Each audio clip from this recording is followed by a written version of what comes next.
अस्सलामुअलैकुम। आज का जो हमारा नेक्स्ट टॉपिक है वो है habitat loss and deforestation. Habitat loss का मतलब होता है रहने की जगह। हैबिटेट जो वर्ड है वो रहने की जगह को कहते हैं। हैबिटेट लॉस के रहने की जगह अगर ख़त्म हो जाए। और नेक्स्ट है डिफॉरेस्टेशन।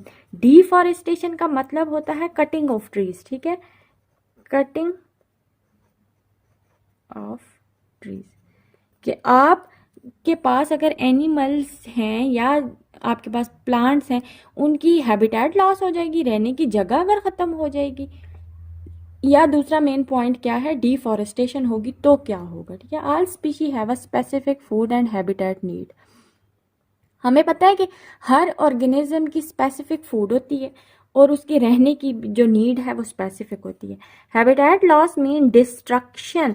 हैबिटेट का क्या मतलब है, destruction of natural habitat of species के मीन कि किसी भी स्पीशी की नेचुरल जो हैबिटेट है, उसकी जो रहने वाली की जगह है वो डिस्ट्रक्ट हो जाए। ठीक है, डिस्ट्रक्शन उसकी हो जाए। We are utilizing land and natural resources and destroying valuable habitat of wildlife. Definitely हम जो हैं इंसानों की ये बात करें, लैंड को यूटिलाइज कर रहे हैं एंड नेचुरल रिसोर्सेज और जितने भी हमारे पास कुदरती रिसोर्सेज हैं उनको क्या कर रहे हैं, यूटिलाइज कर रहे हैं। एक तो लैंड को एंड नेचुरल रिसोर्सेज को। ठीक है, एंड डिस्ट्रॉइंग और क्या कर रहे हैं, ख़त्म कर रहे हैं valuable habitat of wild life अपनी ज़रूरत के लिए। ठीक है, देखें लोग घर बना रहे हैं, फैक्ट्रीज इंडस्ट्रीज बन रही हैं, डिफरेंट बिल्डिंग्स बन रही हैं। तो बिल्डिंग्स बनाने के लिए हमने क्या करना होता है, हम डिफरेंट हैबिटेट को ख़त्म कर रहे होते हैं। दरख्त हैं, अगर उस पोर्शन में उनको काटेंगे, ठीक है, दरख्त कटेंगे, ज़मीन को हम लोग लेवल करेंगे, तो कितने ऑर्गेनिज्म उसके अंदर रह रहे थे जो पहले उस ज़मीन में। अभी डेफिनेटली उधर बिल्डिंग्स बन गई, अभी उधर कुछ भी नहीं, कोई भी लिविंग ऑर्गेनिज्म ऑक्यूपाई नहीं कर रहा। ठीक है, सो इंसान के यूटिलाइजेशन की वजह से भी कई जो वैल्यूएबल हैबिटेट्स हैं वो वाइल्ड लाइफ की। ठीक है, वाइल्ड लाइफ बेसिकली वर्ड जो है वो जंगली ज़िंदगी को कहते हैं ना। ठीक है, डेफिनेटली जंगली ज़िंदगी जो है ख़त्म हो रही है। For example, in order to cope with the demand of food. अब जैसे फूड की डिमांड के लिए अगर बात की जाए, people are clearing forest and developing agricultural land. तो इंसान क्या कर रहे हैं, फॉरेस्ट को ख़त्म करके मतलब फूड की नीड को पूरा करने के लिए एग्रीकल्चरल लैंड, ज़राअत के लिए वो बड़े बड़े मैदान बना रहे हैं। ठीक है, जिसके लिए वो सारे के सारे फॉरेस्ट या जितने भी आपके पास प्लांट्स वाला एरिया है उसको ख़त्म कर रहे हैं। एंड रेजिडेंशियल कॉलोनीज़ या रहने के लिए जो कॉलोनीज़ बना रहे हैं, ठीक है, वो सारी की सारी क्या हो रही है कि वो या तो फूड के लिए या अपने रहने के लिए क्या कर रहे हैं, क्लियर कर रहे हैं फॉरेस्ट को। इन पाकिस्तान फॉरेस्ट, अगर पाकिस्तान में बात की जाए तो फॉरेस्ट का 5.2 जो % है वो लैंड, ज़मीन का टोटल 5.2 जो % है वो फॉरेस्ट के ऊपर बेस कर रहा है। The forest area in Pakistan is shrinking very fast. तो कहते हैं कि वो जो फॉरेस्ट का एरिया है इन पाकिस्तान में बहुत जल्दी श्रिंक हो रहा है। श्रिंक होना मीन सुकड़ना, ना सुकड़ने से मुराद मीन कि लोग फॉरेस्ट को की कटाई करते जा रहे हैं। ठीक है, अपने रेजिडेंशियल एरिया बनाने के लिए, एग्रीकल्चरल डिपार्टमेंट्स बनाने के लिए, फैक्ट्रीज, हाउस, बिल्डिंग्स वगैरह बनाने के लिए। तो वो क्या कर रहे हैं कि उन फॉरेस्ट के एरिया को बहुत ही श्रिंक करते जा रहे हैं। Pakistan has the highest annual deforestation rate in Asia. अगर पूरे एशिया की बात की जाए तो उनमें से सबसे ज़्यादा हाईएस्ट रेट जो है दरख्तों की कटाई का वो पाकिस्तान में रिकॉर्ड किया गया। According to report of WWF since 1947 more than, ये अमाउंट जो उन्होंने लिखी है, एकड़ of the forest land have been converted to non forest land. ठीक है, कहते हैं कि अगर 1947 के अकॉर्डिंग देखा जाए, उसके लिहाज से कि जो फॉरेस्ट लैंड जो था वो इतनी अमाउंट जो एकड़ जो फॉरेस्ट की थी वो अब नॉन फॉरेस्ट लैंड में कन्वर्ट हो चुकी है। ठीक है, नेक्स्ट आपके पास जो आता है ओवर हंटिंग। ओवर हंटिंग का मतलब, हंटिंग का मतलब होता है शिकार करना। एक हद तक शिकार हो तो फिर तो बेहतर है, लेकिन एक हद से ज़्यादा शिकार होना स्टार्ट हो जाएगा तो उसको ओवर हंटिंग कहेंगे। किसी भी चीज़ का ओवर हंटिंग जब हम करेंगे तो डेफिनेटली उस चीज़ की जो ऑर्गेनिज्म की जो तादाद है वो ऑटोमेटिकली कम हो जाएगी। ठीक है, over hunting of the animal also cause a loss of biodiversity.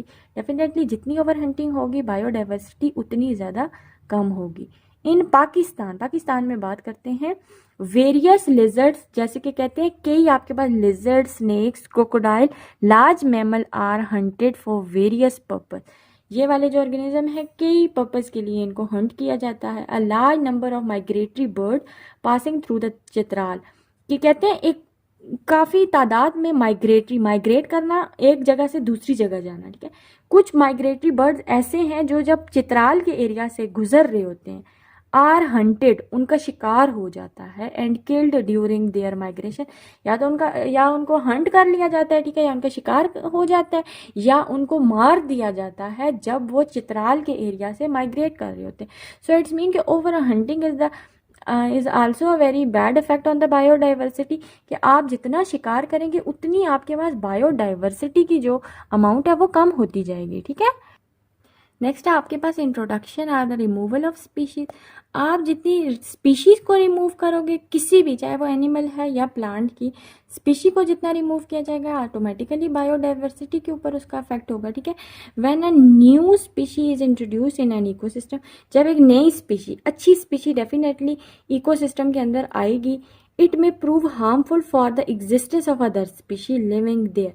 तो डेफिनेटली हर इंसान, चाहे आप एक एग्जाम्पल एक फ्रूट की ले लें, ठीक है, एप्पल का फ्रूट है, एक आपके पास फसल है, सारी की सारे जो दरख्त हैं आपके पास वो एप्पल के हैं। अब उनमें से एक एप्पल ऐसा है जो बहुत ही अच्छा, उसका साइज़ भी अच्छा है, उसका टेस्ट भी अच्छा है, उसका टेक्सचर भी अच्छा है, हर चीज़ उसकी देखी गई। तो डेफिनेटली नई जो जितनी भी वो लगाई जाएगी, दरख्त लगाए जाएंगे, तो वो उस अच्छे वाली स्पीशी के दरख्त लगाए जाएंगे ताकि अच्छी वाली स्पीशी आगे से गेन की जाए। सो जो बाकी उस फसल में जो दूसरे ऐसे एप्पल के दरख्त थे जिनकी स्पीशी इतनी अच्छी नहीं थी, डेफिनेटली ऑटोमेटिकली उनकी जो स्पीशी है वो लॉस हो जाएगी, मीन वो ख़त्म होना स्टार्ट हो जाएगी, क्योंकि आने वाली नस्ल में उन पौधों को नहीं लगाया जाएगा। सो कहते हैं कि जितनी अच्छी नई स्पीशी आप इंट्रोड्यूस करेंगे इकोसिस्टम में, तो पुरानी रहने वाली जो एग्जिस्टेंस ऑफ अदर स्पीशीज, जो दूसरी स्पीशीज हैं, उनके लिए बड़ा नुकसान के तौर पे वो साबित होगी। फॉर एग्जांपल यूकलिप्टस ट्री है, ये जिसको आप गोंद का पौधा कहते हैं, उसका बोटेनिकल नेम है। Eucalyptus tree were important to Pakistan from Australia. Important, ये इम्पोर्ट किया जाता है पाकिस्तान में, ठीक है, फ्रॉम ऑस्ट्रेलिया से।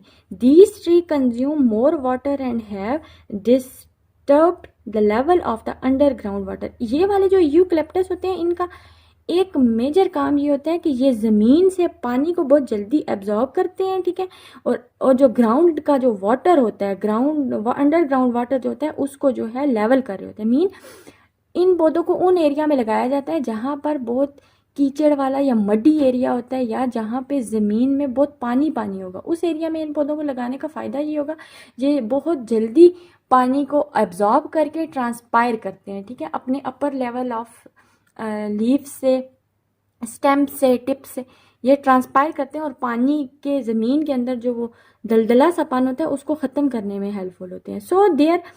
So other small plant can not grow near these tree. और एक और भी फ़ायदा, एक और भी बात है इन प्लांट्स की, कि इनके करीब तरीन और कोई भी पौधा या कोई भी दरख्त नहीं लगता, ठीक है। The removal of species from an ecosystem also affect other species. Definitely removal, जितनी आप स्पीशी को रिमूव करोगे किसी भी इकोसिस्टम के अंदर से, तो वो अफेक्ट करेगा अदर स्पीशी के ऊपर। फॉर एग्जांपल, इन एग्जांपल दिए, in an ecosystem star fish eat mussels. Star fish जो है आपके पास वो मसल्स को खाती है, which are harmful to many other species. ये जो मसल्स हैं ये कई मजीद और स्पीशीज़ के लिए कई नुकसान था। If star fish is remove from the ecosystem, अगर इस स्टार फिश को ख़त्म कर दिया जाए जो मसल्स को खाती है, the muscle will increase in a number, तो वो मसल्स जो हैं वो इंक्रीज हो जाए नंबर में, डेफिनेटली उनको खाने वाली स्टार फिश ही ख़त्म हो गई है, and they will be harmful to other species. तो वो जो मसल्स, जिन चीज़ों को मसल्स खाती थी, अब वो उनके लिए नुकसानदेह साबित होगी, क्योंकि वो मसल सारी की सारी वो नहीं उन दूसरी स्पीशीज़ को खा जाएगी, ठीक है। फिर है आपके पास रैपिड इंडस्ट्रियलाइजेशन, कि जितना ज़्यादा आप इंडस्ट्रीज़ बना रहे हो, ठीक है, इंडस्ट्रियलाइजेशन हो रही है, उतना वो भी अफेक्ट कर रही है आपके पास बायोडाइवर्सिटी के ऊपर।